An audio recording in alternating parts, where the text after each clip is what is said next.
Escucha, 1 Juan 4:7. El amor es de Dios. Y todo el que ama es nacido de Dios y conoce a Dios. Tú ves ahí claramente cómo Juan lo entiende. Si tú amas, eso implica, si tú amas verdaderamente, como la Biblia manda amar, eso implica que tú has nacido de Dios, porque hay una sola forma como tú puedes amar, y es que Dios te lo haya dado, porque el amor es de Dios, y eso dice la palabra, que en esto sabemos que somos sus hijos. ¿En qué? ¿Qué cosa? En que amamos a Dios, pero si amamos a Dios es porque Él nos amó primero.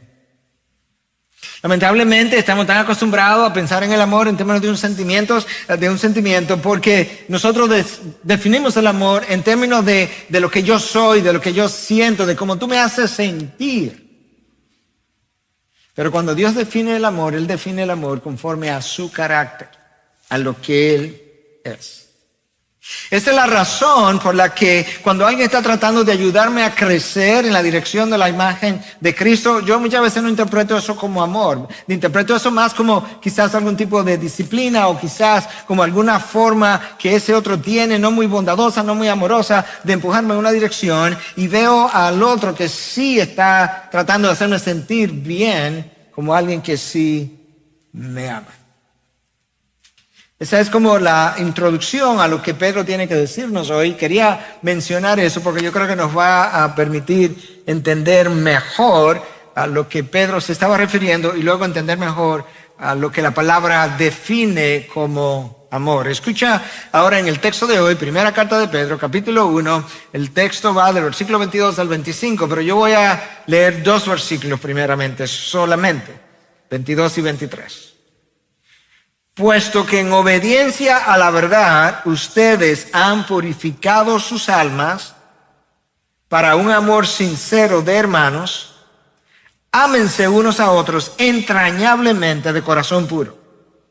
Pues, ya que, debido a, dependiendo de la traducción, pudiéramos decirlo, puesto que han nacido de nuevo, no de una simiente corruptible, sino de una que es incorruptible, es decir, mediante la palabra de Dios que vive y permanece. Ahí en esos 2 versículos hay 2 conceptos que yo necesito entender, y hay un tercero que no está ahí, pero que tenemos que traerlo para poder entender mejor qué es lo que esos 2 versículos nos quieren decir.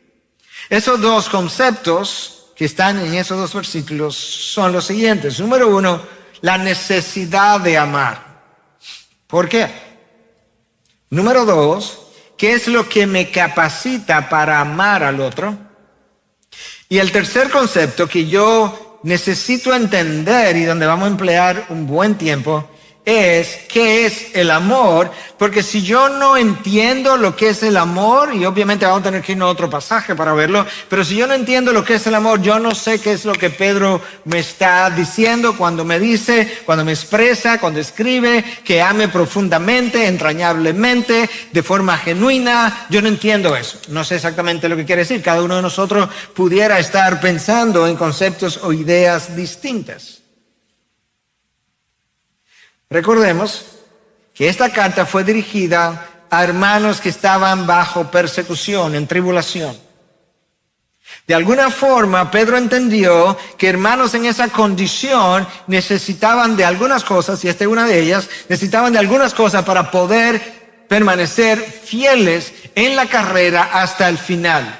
Y eso es lo que él trata de hacer al final de este capítulo. De hecho, él les da 7 imperativos de cosas o disposición de espíritu que ellos necesitan para mantenerse en la carrera fiel, siendo fieles a Dios. Yo te voy a resumir brevemente, a manera como de bullets, 6 de las 7 que ya cubrimos para volver a leer la número 7 que está en el texto de hoy. Lo primero que Pedro le dice que ellos necesitan para poder pelear la buena batalla es preparen su entendimiento para la acción. Versículo 13, primera parte. Preparen su entendimiento para la acción. Número 2, sean sobrios en espíritu. Versículo 13, segunda parte. Número 3, pongan su esperanza completamente en la gracia que se les traerá en la revelación de Jesucristo. Versículo 13, tercera parte. Noten cómo estos verbos están todos imperativos. Número 4, no se conformen a los deseos que antes tenían en su ignorancia, versículo 14. Número 5, sean ustedes santos en toda su manera de vivir, versículo 15. 6, condúzcanse con temor durante el tiempo de su peregrinación, versículo 17. Ahí hay 6, ya los cubrimos. El número 7 que está hoy es otro imperativo. Es de hecho la forma, es un participio perfecto en el lenguaje original, lo que implica que esto es algo que tenemos que continuar haciendo. Esto es lo que dice. Ámense unos a otros entrañablemente de corazón puro, versículo 22. No me deja una opción. Ámense. Permíteme leerte el mismo versículo de la nueva traducción viviente. Yo creo que te puede dar un poquito de color a lo que se está diciendo. Escucha cómo lo dice.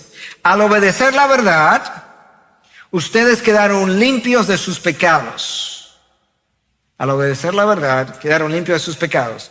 Por eso, ahora que quedaron limpios, tienen que amarse unos a otros como hermanos, con amor sincero. Ámense profundamente de todo corazón. Nota la frase, por eso ahora. ¿Ahora cuándo? Ahora que han sido limpiados de corazón. ¿Cuándo ocurrió eso? Cuando nací de nuevo. Obedecí la verdad. Obedecí el Evangelio. De hecho, esa frase, obedecer la verdad, vivir en la verdad, en diferentes pasajes del Nuevo Testamento es el equivalente a vivir en el Evangelio, vivir el Evangelio, haber abrazado el Evangelio, obedecer el Evangelio. De manera que eso es lo que Pedro está diciendo. Como ustedes ya obedecieron el Evangelio y creyeron, por eso ahora que han nacido de nuevo, y lo vamos a ver reforzado un poco más adelante, ¿ahora qué? Ahora tienen que amarse los unos a los otros, con amor sincero. Tiene sentido que Pedro le haga esta observación porque ellos están en tribulación, están en dificultad, están en debilidad en ese sentido. Imagínense ahora que encima de toda esa tribulación, además ellos estén divididos. Una de las cosas que posteaba ayer, yo creo, es, dado los tiempos difíciles que estamos viviendo, como veo en las redes muchas veces cristianos mordiéndose unos a otros. Pablo le dice, cuando escribe a sus seguidores, que cómo es que si nos mordemos unos a otros, nos vamos a terminar destruyendo los unos a los otros. Pedro dice, en la NTV, Nueva Traducción Viviente, ámense profundamente de todo corazón. Esa es la única manera de sobrevivir. Nota que Pedro no le da ese mandato como una opción, sino como una obligación. De nuevo, el versículo 22, pero en la Nueva Biblia de las Américas, que ya la leí. Al obedecer la verdad, ustedes quedaron limpios de sus pecados, por eso ahora tienen que amarse unos a otros como hermanos, con amor sincero. Ellos abrazaron el Evangelio, creyeron el Evangelio, nacieron de nuevo, y por tanto la implicación del versículo es que cuando tú naces de nuevo, cuando tú eres una nueva criatura, se supone que tú amas al hermano. Y se supone, de acuerdo a lo que Juan revela en su primera carta, que si no has nacido de nuevo no puedes amar al hermano. Y que si digo que amo al hermano y que también que no amo al hermano y que no amándole soy cristiano, Juan dice, no, eso no es posible, eso no se da. Te voy a leer un poco más adelante, prontamente, lo que Juan dice. La razón por la que yo tengo que nacer de nuevo es porque el amor es de Dios. Y cuando yo nazco de nuevo, el Espíritu de Dios viene a morar en mí y Él es quien produce el amor en nosotros. Gálatas 5, 22, 23. El fruto del Espíritu es amor, gozo. Es el fruto del Espíritu. De manera que eso es coincidente, coincide, congruente con lo que Pablo dice, Pedro dice, ambos apóstoles. Lamentablemente, yo también necesito entender algo que hablábamos ayer. El pecado en nosotros, primero, antes de venir a Cristo, nos impide amar y nos impide ser amados correctamente. Pero aún después de venir a Cristo, el pecado remanente en nosotros impide que podamos amar de manera entrañable, sincera, genuina. Porque el pecado nos hace egocéntricos y personas egocéntricas no pueden darse incondicionalmente. Esa es una realidad.